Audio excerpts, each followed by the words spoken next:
ce shunt émotionnel est en réalité un gros danger. La place de chaque cerveau est la suivante. On dit premier cerveau, cortex, deuxième cerveau, le microbiote.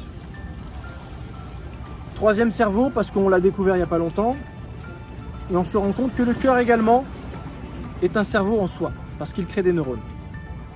Mais en réalité, quand on regarde bien, le tout premier cerveau, c'est lequel? Celui qui a la source d'information en tout premier.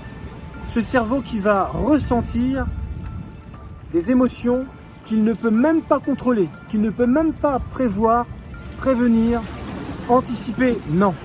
Mais celui qui va avoir le data sur ces émotions, incontrôlables, c'est le microbiote. Le premier cerveau, en réalité, devrait être le gros intestin, le microbiote. Parce que c'est celui-là qui va emmagasiner le data sur le ressenti, sur les émotions incontrôlées, et qui va donner une suite derrière. Mais si tu veux comprendre, analyser ce que tu as ressenti qui est incontrôlable, là tu fais appel au deuxième cerveau, et qui devrait être considéré comme le deuxième cerveau, c'est-à-dire celui du cœur.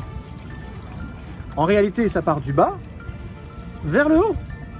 Et quand on regarde la logique chakrique, c'est-à-dire dans l'ordre où se trouvent les chakras, ben ça prend cette logique, du bas vers les hauts. On part du chakra racine et on finit par le chakra supérieur.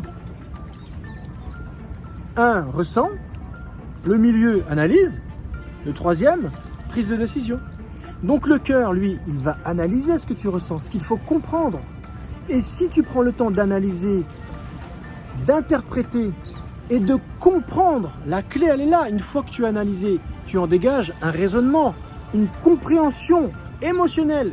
Et là, tu comprends les hyperempathes, les hypersensibles, les HPE, les HPI, qui ont cette capacité de comprendre, de ressentir, d'être beaucoup dans la compassion. On fait taire ces personnes-là dans notre société.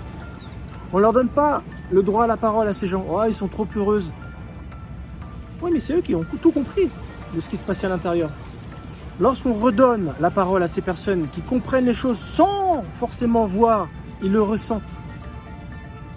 Il n'y a pas besoin d'une logique, il n'y a pas besoin d'une démonstration, il n'y a pas besoin d'une logique, il n'y a pas besoin d'une équation ou d'une formule chimique. Non, on n'a pas besoin de le prouver, on le ressent.